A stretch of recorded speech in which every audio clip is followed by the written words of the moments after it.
What's something we all just pretend no one does, but in truth we know we all do it? It is not the picking of the nose that separates us, but what comes after. My dad, 2015.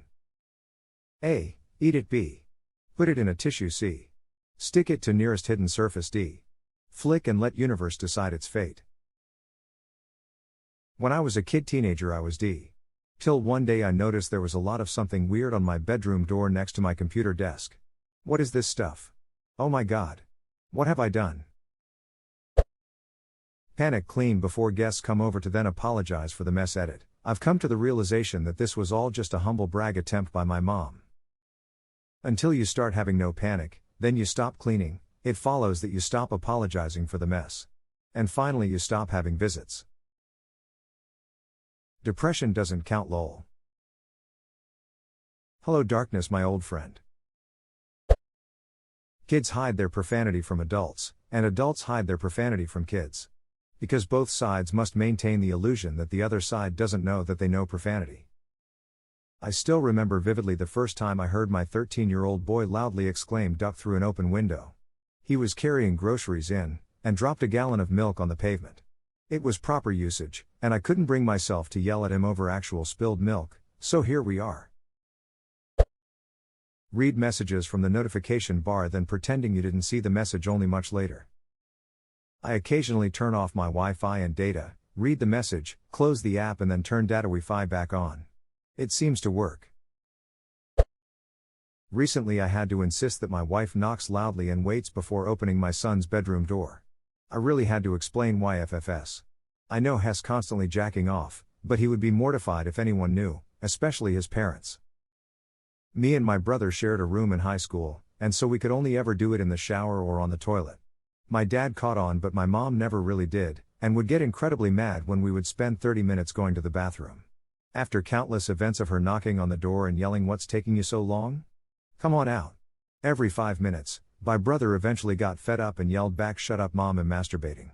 She didn't do it anymore after that. You're bother taking one for the team. A true hero. I and my penis salute him. I'm totally straight, but tonight, I rub one out for you Demiurge 888's brother. Reading comments texts multiple times after posting them. Just to let the fact that you're a modern-day Shakespeare settle in. The amount of time I spend looking at my own post messages and pretend that I'm an outsider looking in is embarrassing. Only to discover you left out an important word and the whole meaning of your post just. Picking your nose. I remember being in 11th grade in 2008 and going to the bathroom during class just to wash my hands in hot water. I live in northern Minnesota and have poor circulation. I did this a lot, and one of my teachers came out of the stall, washed her hands and said to herself in the mirror, or maybe me, "Oh man, I broke a nail.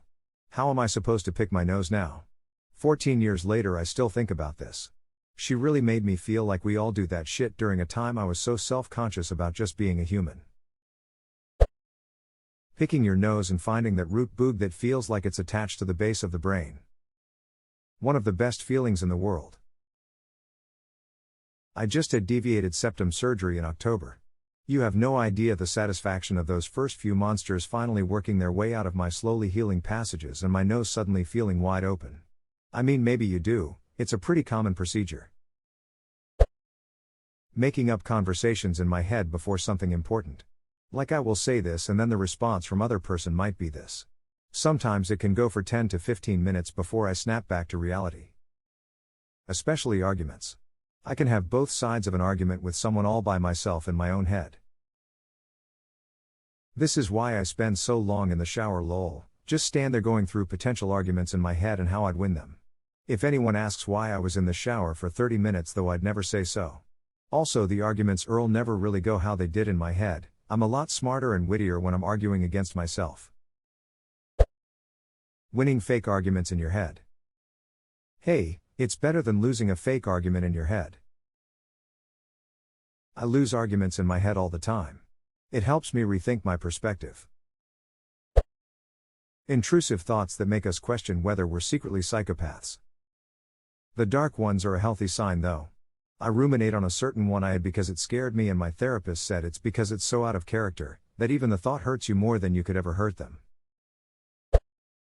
Deliberately delay responses to text messages and emails, even though it would be convenient to reply. Especially when it would be at a suspiciously late hour. I'm a night owl. At least email has a delay send option. So do text messages. At least on Android phones. You can schedule to send a text. Saved me so many times, because I'm horrible at remembering to text people on their birthdays.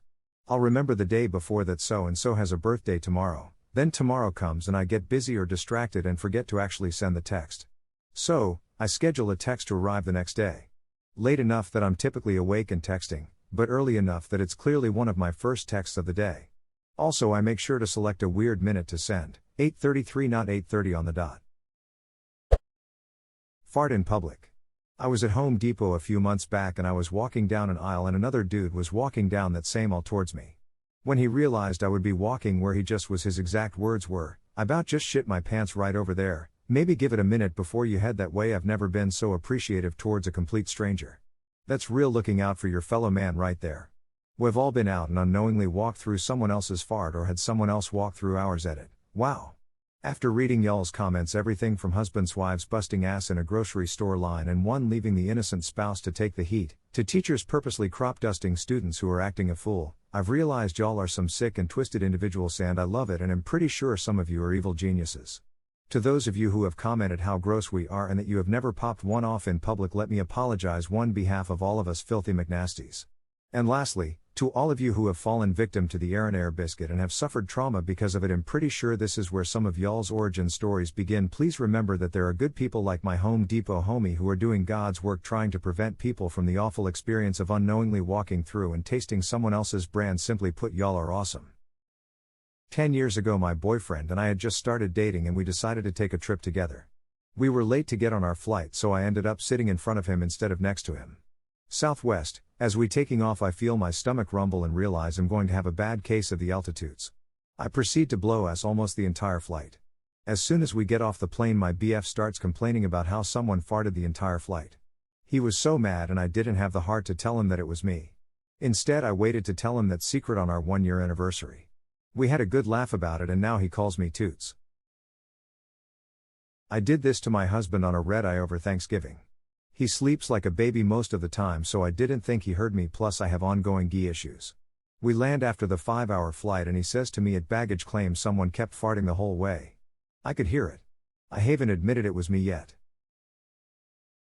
Someone did this in church between words in a song. There was a pause in the song followed by someone letting one rip in what can only be described as a shockingly loud, round sound. I tried my best to look ahead and not make eye contact, but I started to get the silent inappropriate giggles a few pews up. I was trying my damnest to hold it in, but my shoulders were shaking and I had silent tears of laughter running down my face. I was barely holding it in for a half hour till Mass ended. It was supposed to be a special moment with my family, but I think I may have ruined it. I asked my mother if she thought they noticed me silently laughing, and she said oh they definitely noticed, which sent me into hysterics in the church parking lot after Mass. I remember it all these years later though, so I'd say it's a pretty special memory. Smile. I've been borderline crying with laughter just reading your account of it, so rest assured you are not the only person that would have laughed that hard in that situation. I don't know if we all do it, but open a card and pretend not to see cash fall out while reading the card. Ha ha. Gotta hit M with the I'll write a card. Let's see what it says. Fantasize about doing something someone you shouldn't. Man, I could just jump off this building, couldn't I? No brain, we do not want to die. Yes, we technically could do that though. It's the Call of the Void. I posted this link under another comment. Call of the Void phenomenon. Jokes on the void, I never answer calls. Just send a text.